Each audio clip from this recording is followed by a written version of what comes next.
This episode is brought to you by Progressive Insurance. Do you ever find yourself playing the budgeting game? Well, with the Name Your Price tool from Progressive, you can find options that fit your budget and potentially lower your bills. Try it at Progressive.com. Progressive Casualty Insurance Company and Affiliates. Price and coverage match limited by state law. Not available in all states. Running a business shouldn't feel like surviving a software group project. One app for accounting, another for inventory, another for sales, and somehow none of them talk to each other.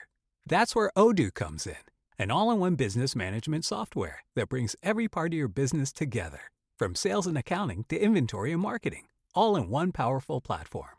No messy integrations, no bouncing between tabs, and best of all, no spreadsheets. Stop managing software and start managing your business with one unified system. Try for free today at odoo.com. That's ODOO.com.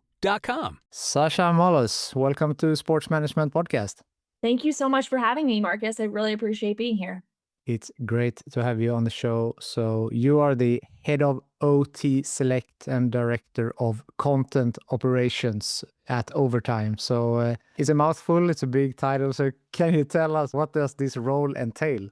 Absolutely. So I pretty much head up all of women's sports at Overtime, having been at Overtime for 7 years, which the company's only been around for about 10 years. So I've really seen the company grow, and I've grown with the company, which has been really amazing as a career journey, but also to see how Overtime's changed so much over the years has been really rewarding. But what I do at Overtime is, from a content operations perspective, sit between sales and production and pitch Overtime from a content perspective to different brand partners and ensure that those brand partners are perceived and come across how they expect in our content, while also remaining authentic to Overtime's voice. And then from an Overtime Select perspective, which is really now my main role in women's sports, it's been launching Overtime Select, coming up with the strategy behind it, operationalizing it, figuring out our brand partners, and then from there continuing to grow and expand into the women's sports space based off of what we have built with our foundation in Overtime Select. Amazing. And you mentioned the company is like 10 years old. So can you tell a little bit about the company as well and what you guys do more in general? Absolutely. So Overtime's been around, like I said, for 10 years now. And when we started, our CEO and our co-founders were really trying to figure out what was missing for the next generation of sports fans. And what they realized was the next generation of sports fans really wanted to engage and see the next generation of athletes. They recognized that Gen Z really was looking at themselves. They didn't necessarily need to look at the LeBron Jameses or the older athletes. Not to say that any of these athletes are actually old, but in their perspective, right, when you're 15, you want to see a 15-year-old. So we started really in the highlight space, going to different AAU games and high school basketball games and covering athletes like Zion, Trae Young, Paige Beckers. And we had this amazing app that is a proprietary app that is created by Overtime. You hold your phone up to any game, and any person across the world can use this app. So we have iPhone filmers in Africa and in Asia and India, all across the world. And you hold your phone up and you don't even have to press start or stop. You're just holding it up on the app. A big highlight happens, a dunk, a touchdown, whatever it is that you see fit. Press the screen, it backlogs 15 seconds, gets exported into our media hub, and our social team can immediately post that highlight. So we had this amazing ability for speed and the opportunity to be first on all of our social platforms. And I think that that's really what helped Overtime win years ago. On top of that, Overtime is really just known for its brand. And obviously you see I'm wearing an Overtime shirt right now, but you see young fans all over the world wearing Overtime gear now. And I'll be walking in an airport and somebody will see like an O on my t-shirt and throw up the O or whatever it is that really resonates with that young fan community. So Overtime's really built by or for the next generation of sports fans. And essentially it's like an ESPN for Gen Z. That's incredible, because I've talked about that a lot on this podcast, the difference in fan bases, depending on their ages. They have different needs and wants, and we talk about attention span, and Gen Z maybe don't watch a complete game and they watch more highlights, and how can you adapt to that? So having something that appeals to the younger generation seems like that's something that you have built right there. Absolutely. And Overtime's been really at the forefront of that, building alongside these fans with launching TikTok when TikTok came out, an Overtime account. And it really, all these legacy media companies had been around for so long. And it was hard at the beginning for Overtime to compete on like an Instagram because those platforms had already been in existence. But when TikTok was released, Overtime was the first on TikTok and was able to really compete in that regard with like an ESPN or NBA and all these legacy media companies. So really just being in the Gen Z mindset, understanding what the fan wants. And one of the best things Overtime does is we speak to the fan in first person. So if you look at all of our accounts, it actually seems like you're talking to your friend. You're talking to them in first person. We had this like crazy stat where it's a 94% response rate. So if you DM Overtime, there's a very, very, very high chance that you're going to hear back from somebody at Overtime. One of the best things that I say that we do is like, you really feel like it's your friend. You feel like you can confide in Overtime, have a conversation. And as much as Overtime's grown over the years, when I started Overtime, I was like the 50th employee. Now we're at 275. We still have that fan relationship with our consumers. That's amazing. And I know that the OT Select platform also is one that become very influential in the girls basketball. Yes. So why do you think it has been so successful there? Absolutely. So when I, over my career at Overtime, I helped launch OTE, which is our men's basketball league. And out of that league, we had a men Rasar Thompson get drafted 4 and 5 in the NBA draft and have had a ton of the athletes go through the system and play in college. Then we had OT7, which is our 7-on-7 football league. So we were really catering to what was missing in the next generation of athletes. So when brands started coming to us and saying, oh, what are you doing in the women's space? We had already had this amazing WBB platform with 1 million followers on our women's basketball side, but we needed to cater and create a league for our women's high school basketball players, similar to what we had done on the OTE men's basketball side and OT7, 7-on-7 football side. So OT Select looks so much different than what OTE looks like, because I always say that if we had done the exact same thing that we did for our men's basketball league for our women, it would have been lazy. What the girls need is so different than what the boys need. And we spent about 1.5 years listening and learning to the community, talking to agents, fans, women's basketball players, WNBA legends, high school players, parents, everybody in the space to really understand what's missing, what can Overtime do to be additive but disruptive to the space. So what Overtime Select is, it's a year-long content play where we follow the top 15 to 18-year-old high school women's basketball players in the country and now globally. But the competition and the grunt of the competition happens in the summer months, and whereas the boys happen all throughout the year. And really the biggest reason for that is because when I was talking to the girls, there was a lot of different things that they wanted. One, they still wanted to stay in high school. There's not as much of a rush to go to the WNBA. In the US, you need to be 22 to be drafted to the WNBA, unlike the boys' side where you can go right out of high school. So the girls really were able to wanting to stay at home and be with their families, complete their high school years, win a state championship. Some of them were like, Sascha, we want to go to prom. We want to have our normal high school lives. But they also were missing a lot of things. They were missing the elite competition because when you're in your high school years, and you're a top women's athlete, you're probably the number 1 player on your team and you're probably the number 1 player in the state. So you're not getting that competition that you need. And then in AAU, it's either the Adidas circuit or the Nike circuit. And you don't really cross over and play against each other. So we needed to find a way to get all of the circuits, all of the kids, the top 64 to 72 players playing against each other. So what we built with Overtime Select is a year-long content model where we give them the coverage and the exposure, but also elite basketball that happens in the summer months while they're still able to do all of the other things that they want to do. That's incredible. And I think that's one of the biggest learnings I've taken when it comes to, if you call it women's sports and men's sports, that you can't just do a copy paste of the men's sport, that it won't work.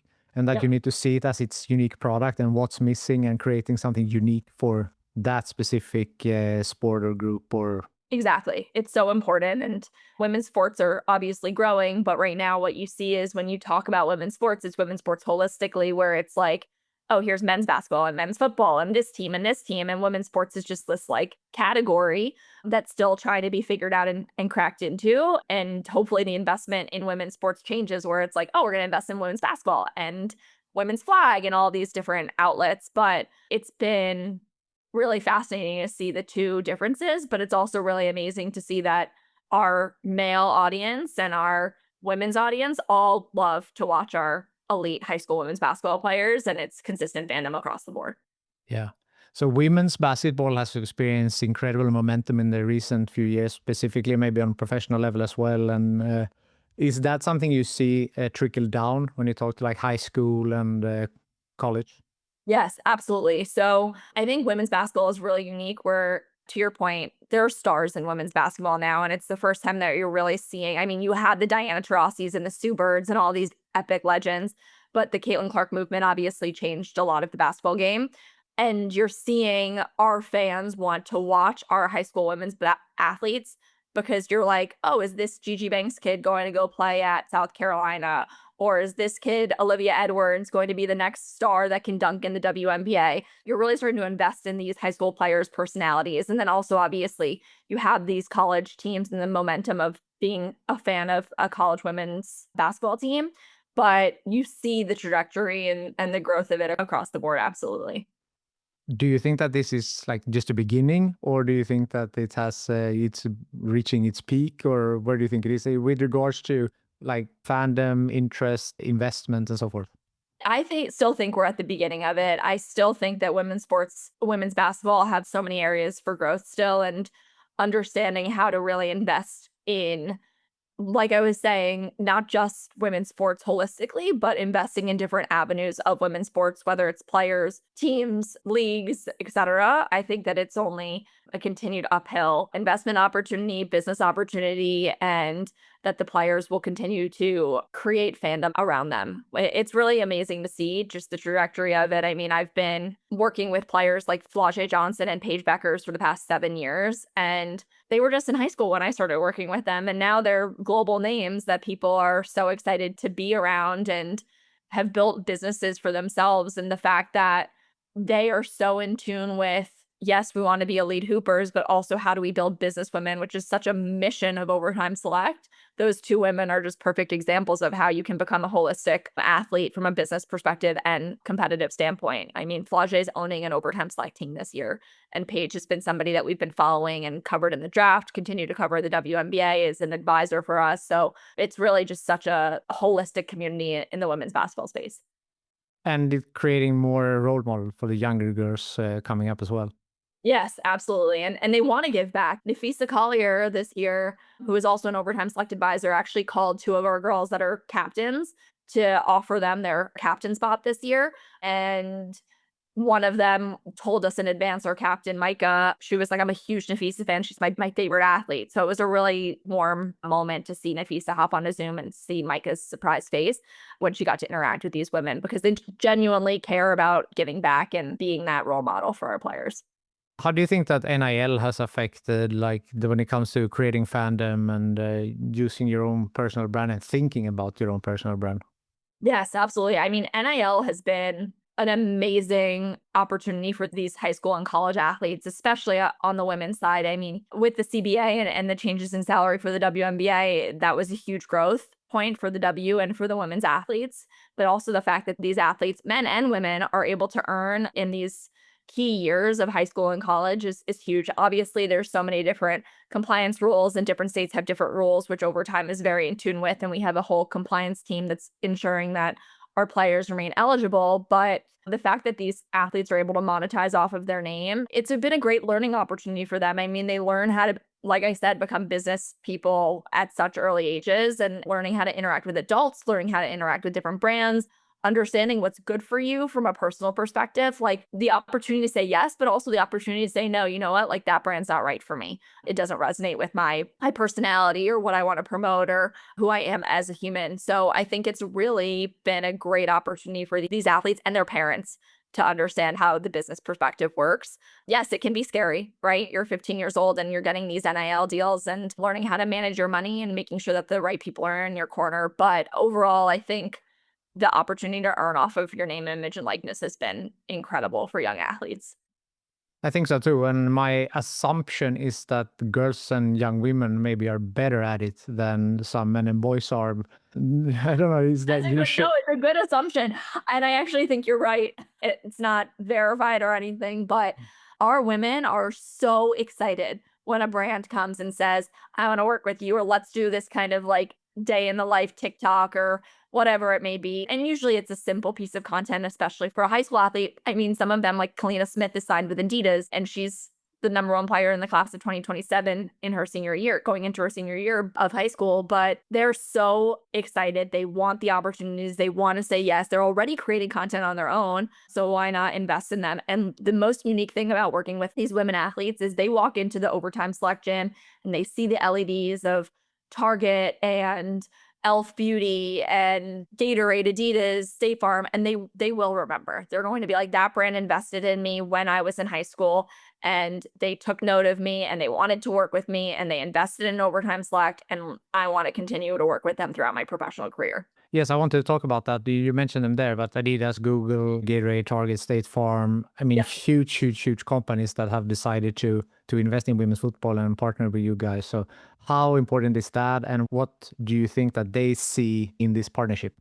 Absolutely. So, I mean, women's basketball is great for business. It's clear. And women's sports as a whole is great for business. And I think that they recognize that when you start working with these athletes, like I said, when they're young, you can continue to form this relationship and invest in them, and they will invest back in you. And then I also think that they, outside of investing, yes, they're investing in Overtime Select, but you're also investing in Overtime and the women that are playing in Overtime Select. So you're getting a platform of, okay, here's Overtime Select's millions of followers. Here's Overtime as a whole, 150 million followers. And then here are the players that each have individual followings that care about them and their individual fan bases based off of the college they're going to or the state that they're in. So the brands are really recognizing that the engagement that they're getting and the viewership that they're getting is a lot more organic. And the players are just really themselves, right? Like I said, they're 15 to 18 years old and they know who they are. Coming into Overtime, they had the opportunity to really be themselves. We had this girl that had played in Overtime Select the past 2 years. She's going to South Carolina next year, Olivia Edwards. She walks into Overtime Select with a Band-Aid under her eye and carries a stuffed animal. And she says, you know what? Being at Overtime is the only place that I feel like I can really be my true, authentic, unique self, because you guys make me feel safe and comfortable, and the brands around me make me feel that way as well. So, I mean, how special is that we can build that kind of community where all our players feel safe and have the opportunity to be who they truly are. But I think that these brands recognize that they get a lot of value from working with these players at such a young age. That's incredible. And I know also that the women fan base usually are more loyal to the sponsors and partnerships. And also in families, women have most of the purchasing power and decision usually. So investing, like if you have, okay, maybe you don't have your own family at 15, 16, 17, but if you're supporting at that age and then they feel the support in a couple of years when they are in their household making decision power, then they might look back to that support that they got a couple of years ago. And then you have created a long-term relationship right there.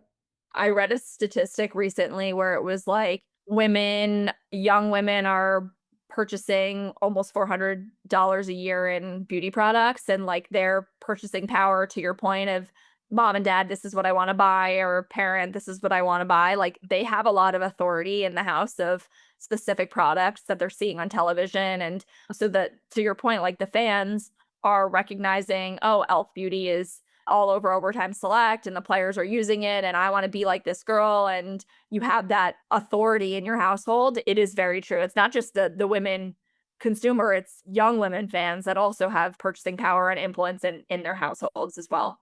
100%. Do you think that like now going forward, what's the Overtime vision in a couple of years now, maybe in basketball or more general? Where do you think that this is going? It's hard with women's sports, especially women's basketball, because it's changing so often. And do I think that the WNBA age of getting drafted is going to change anytime soon?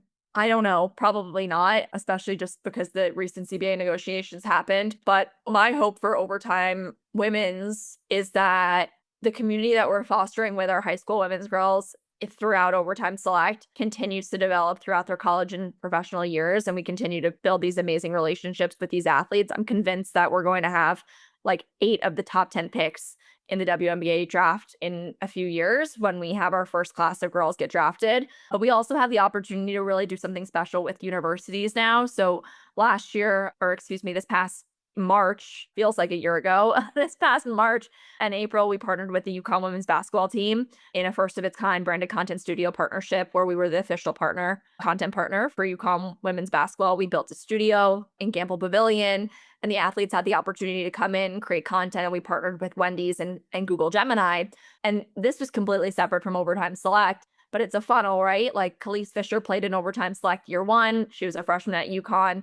This past year, she had the opportunity to re-engage with us, be in the content.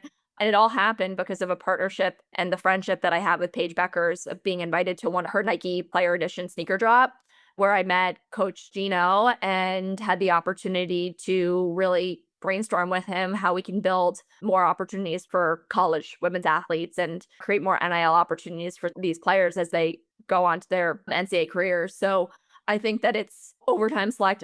The goal is right. It grows, it gets bigger. We're the biggest high school women's basketball platform and league. But I think one of the most unique aspects of it is the continued relationship and how we can now partner with different universities and hopefully have other university partners in upcoming years. Definitely. It will be really interesting to follow for sure.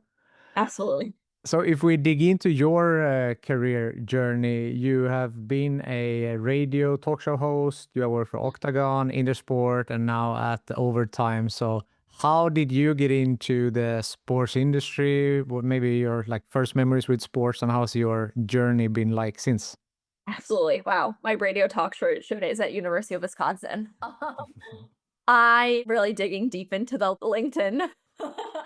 I grew up in a sports family. Both my brothers played lacrosse in college. I always knew that I wanted to work in sports in some capacity. I just didn't necessarily know what it was. And I grew up a like avid Knicks and Jets fan. So my brother's middle name is Jet, named after the New York Jets, like actually insanity. And I wish they were better for our family's sake, but we got a Knicks win this year. And I went to the University of Wisconsin and kind of just did everything in my power to get in my foot in the door, to your point, like was a radio talk show host for like Wisconsin Student Radio, worked for ESPN Madison, Big Ten Network, all these like little internships, the Players Tribune.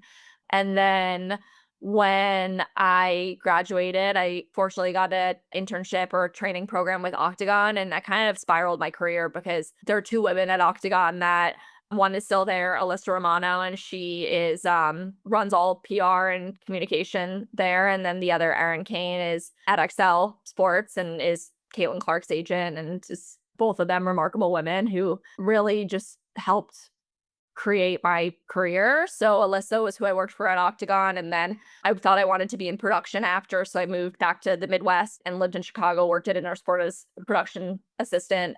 And the relationships I formed there kind of everybody just spread out. So there was also a woman, Jade Lee English. She's now at Clutch Sports and it represents Asia Wilson and all these amazing basketball players as well. And when I got to Overtime, I remember my bosses being like, oh, like, can you do talent negotiation? You know, Overtime was a really small company when I started. It was kind of just like, what can you do? How can you get involved? And I was a mix of luck and like right place, right time. But all of my agent friends from Octagon all ended up working at XL, Clutch Sports, and Octagon. And I just kind of knew everyone that was representing different athletes, especially in the women's space. So that's kind of where I really dove in and found my niche at Overtime and was like, oh, I can be that person at Overtime, the women's sports person, where all these agents are like, oh, call Sascha at Overtime. Like she knows everyone on the women's side. So it, like I said, it was a mix of luck and right place, right time and hard work. But those 2 women specifically really were instrumental in the development of my career, and having women mentors has been really important. And it's also important for me to give back to different women in the business world. Yeah, so are you mentoring some women now? Oh, yeah. There's a group of girls that are women at Overtime that I feel very strongly about wanting to give back to. And there's one in particular that's been on my team now for, I think, almost 5 years, and she's remarkable. And I just see her career exploding on the content operations side. And it's just been really rewarding to see her continue to grow. And then in general, I've always been of the mindset that if you reach out, I'm happy to take a call or do whatever I can to at least provide advice. I know how hard of an industry it is to break into. And I also know how hard it can be to be a woman executive in this business as well. So with all the positives, you know, there's always challenges. So I feel very strongly about providing guidance or doing at least what I can to have a conversation with women in the space. I love that. And everything that you mentioned there, talked about it so many times, like internships, the importance of that, networking, hard work. You said luck, but also I'm a big believer in that you create your own luck to an extent. Like you need to take opportunities, say yes, be in the right place at the right time, and then luck might happen. Exactly. One of my superpowers that is that I just like don't feel what's the worst that can happen? You go up to somebody and you say hello, you introduce yourself. That's what happened with Gino. We ended up getting this partnership with UConn. I met Adam Silver in an event about a year ago. I went up to him. No one else was saying anything to him. I was like, "Nice to meet you. I'm Sascha. I work at Overtime. Now we have a WNBA NBA partnership, and we met for a coffee in the city. And what's the worst that can happen? I was just in Cannes for 2 weeks ago in France, and Chris Paul was standing in the corner, and I saw him standing there, and he was speaking with Regina King, who is an idol. But I saw Chris, and I decided, I'll go over, introduce myself. So we got to talking, and he was like, "Oh, you run women's sports at Overtime? Like, do you know that kid? She's class of 27. She's represented by CAA. She's really shifty, California." And I was like, "Oh, Kalina Smith." And he was like, "I love that kid. Like, I'm a huge fan of hers. My cousin is her marketing manager. Do you know her?" And I was like, "Yes, of course I know her." And then we FaceTimed his cousin, and it was like a whole connection of just human interaction and just no fear going up to somebody. I mean, you never know how it's going to go, but now maybe I can get Chris to a Overtime Slack game, hopefully. Maybe he'll come support Kalina this year. So I agree. It's all about putting yourselves in those positions, doing the internships, and also trying things that you don't necessarily know if you will like. Like my first job was at Octagon in PR. It was not for me. My second job was at Intersport in production management. And that also wasn't for me. I realized that I didn't have the patience of being a producer, of like the camera holding up and watching the sunrise and sunset and tying the cleats and the sneakers. I was like, I can't do this. But I think that it's putting yourselves in the position to learn and hopefully succeed. I think so too. And your degree was in journalism, is that right? Yes, journalism at the University of Wisconsin. There was like a cross degree where I did mass communications and broadcasting because I thought I wanted to be on camera for a while. And then you didn't? You changed your mind? You were on radio instead? I changed my mind quickly. I think my first job offer out of college was at a local news station in Fargo, North Dakota. And I decided that it wasn't going to be for me. No, but I think like that's the important thing also, to like know what you like and don't like, as you said, and then internships is a great thing for that too. Exactly. It's so Know what to important. do. It's so important to go with your gut. Exactly. You know if it's right or not. Yeah. So has there been any bumps on the road in your career? And if so, how did you overcome them? Yeah. There's been a bunch of ups and downs. My first was breaking into the industry. It was really hard, and I did all the internships and everything possible, and I still had a really hard time getting in and getting my foot in the door and just being dedicated to getting that first opportunity.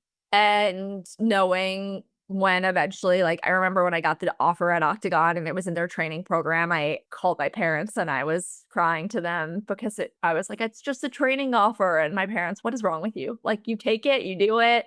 And they were right, because it changed my career and it was amazing for me. And then I think that it had even ups and downs with, like, I love Overtime. It's been amazing, but when you're working at a startup, there can be a lot of ambiguity and a lot of unknowns when you're building something. And working on our content operations side while also launching Overtime Select was really hard. Like, launching Overtime Select was probably the hardest thing I've ever done, and trying to convince people that had never done something to do something in the marketplace. So calling parents and agents and young girls and saying, "Come trust me, trust us. This is going to be amazing for you."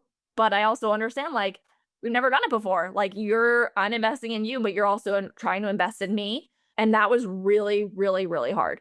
That year of getting people invest in and come to Overtime Select. We very luckily had Adidas, Gatorade, and State Farm immediately invest in it from like a business perspective. The player and family investment was really a challenge to get athletes to sign up for it. Now we have to turn people away because they're begging to be a part of it, and we don't have enough space for the amount of athletes. But that was incredibly challenging from a career perspective, and just persevering and keeping your head down and knowing that, like, sometimes my boss is amazing. We have an amazing team, and he's wonderful. His name is Mark Cohn, and he's president of content and media rights at Overtime. And he has told me a few times, like, "Sascha, sometimes I know that you want to always get an A or an A plus, but sometimes you just got to take the C and move on, because, like, it's never going to be perfect. And I understand that you're a perfectionist, but, like, it's important in your career to know when to take the wins and to take the slight losses. And even if it's in my head considered a hit or a loss, it's usually not, because I'm a lot harder on myself than the marketplace would be. But I guess that's the key to being a great manager. So I'm very fortunate that I have him in my corner as well.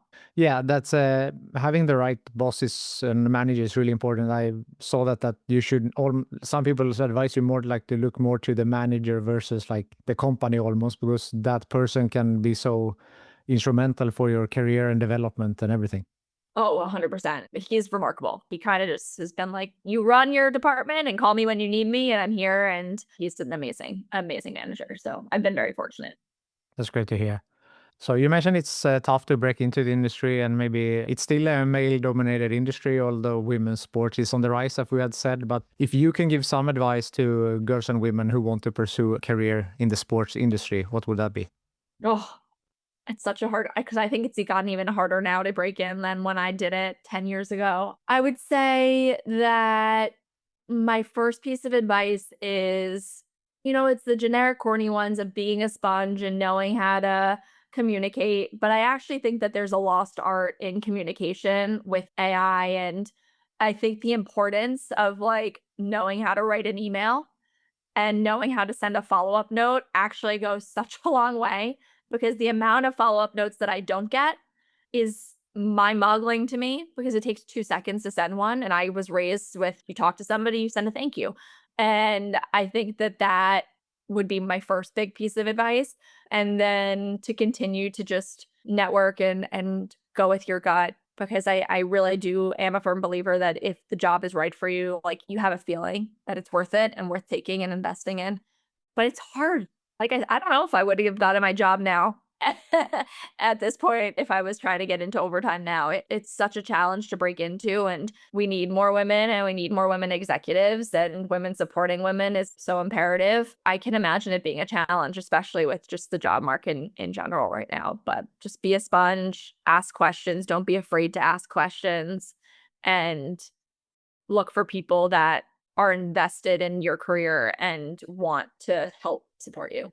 Exactly. And also adding what you said before this with the creating your own luck, and say yes to that internship, do that extra work, all of these things follow up. And with the communication, I think it was very interesting that you mentioned, because from my college degree, like you feel sometimes like I haven't used my algebra like a lot, but like I had a class called professional communication, which was about like this writing professional emails and letters and like all of that, and having speeches and all of that thing. And I think that's one of the classes that I use the most nowadays.